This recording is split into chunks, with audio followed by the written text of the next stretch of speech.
Today we're going to learn the blues scale, but what is a scale without an excellent means of application?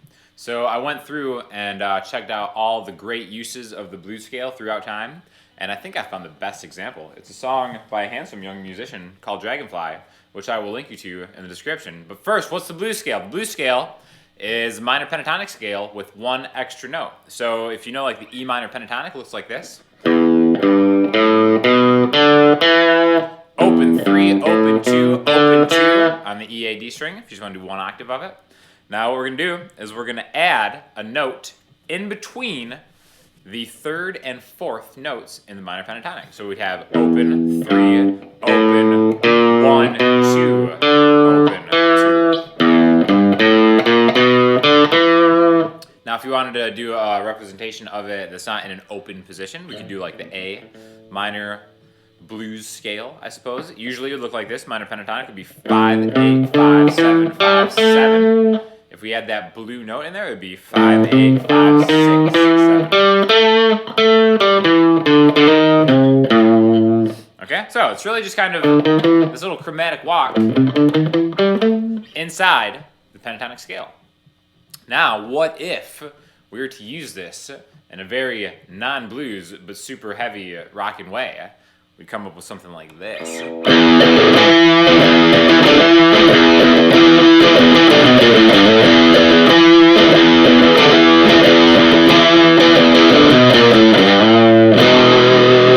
Okay, so really all this is the E minor scale, E minor pentatonic blues scale across two strings.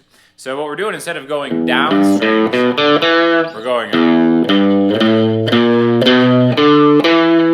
Alright, so we could play the E blues scale, starting on the E string, open E, 3, 5, 6, 7, down a string, 5, 7. Now there's a really cool scale that you can make riffs from. So this riff specifically is just kind of hitting the lowest string, and then the octave E, okay? So open E is an E note, 7 on the A string is also E note. And you have to really put some sauce on that one. You can't be no, it's really gotta. So the first time it's just kind of like a really heavily vibratoed 7A, which is an E. And the second time, E, E, E, 5 to 7, hammer on it. Third time, fourth time, backwards through the blues scale, and then up a note. So again, we've got E, 7A, 5A, 7E, 6E, 5E, 3E, 5E.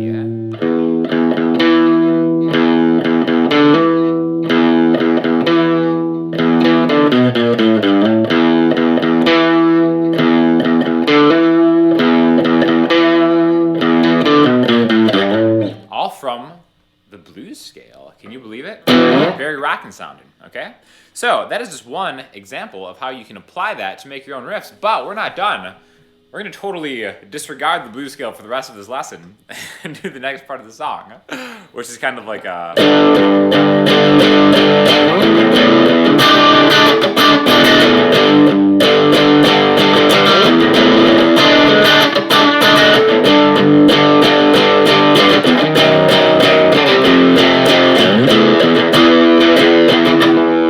Alright, so basically we kind of have just really two parts of this.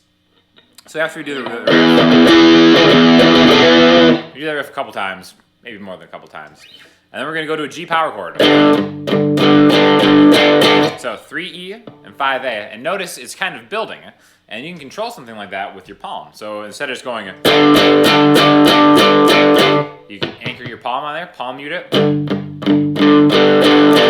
And as you go through that progression of 1, 2, 3, 4, 5, 6, 7, 8, 8 downstrokes, you can gradually take your palm off of it to kind of create a dynamic. 1, 2, 3, 4, 5, 6, 7, 8. And then we got this really kind of funky looking chord right here. After the G power chord, it's going to be open E, 5A, 6D, 7G. It's almost kind of like this. triad with an E under it. Staircase looking thing. So after you hit this E, E, E, diminished, E. After that, we've got your pinky kind of coming in to grab the B string, 8th fret. So now we really have this chord right here. We're just going down a string, a fret higher, down a string, a fret higher, down a string, a fret higher. And then on the third one, I'm taking my pinky, dragging it back to the 7th fret. Back to the G.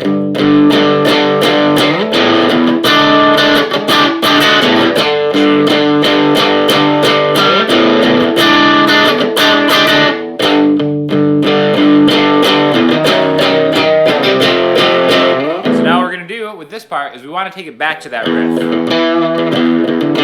So we got to find our way from a G to an E, okay? Because we're making our way back to this E minor riff. So how are we going to get this G all the way down to that E? Well, we can start thinking of it by just going chromatically backwards, kind of like we did in that blues scale, right? But we're going from a G to an F sharp to an F to an E. Now, a lot of different ways to do this. This is where you can totally get creative. If you're taking a song from one chord to another, maybe think of how you want to transition between those two chords. And the way that I was doing that, I was starting with this G power chord. I could have just gone straight up F sharp power chord. That's not creative at all, though. Come on, you're just using power chords. You're walking down. I'm disappointed in you if that's what you're thinking we were going to do. After this G, here's where the spread comes. Your pinky goes a fret higher, while your pointer finger goes a fret lower. What? How evil is that? It's like a dragonfly spreading its wings. And then they come back together again on the F power chord.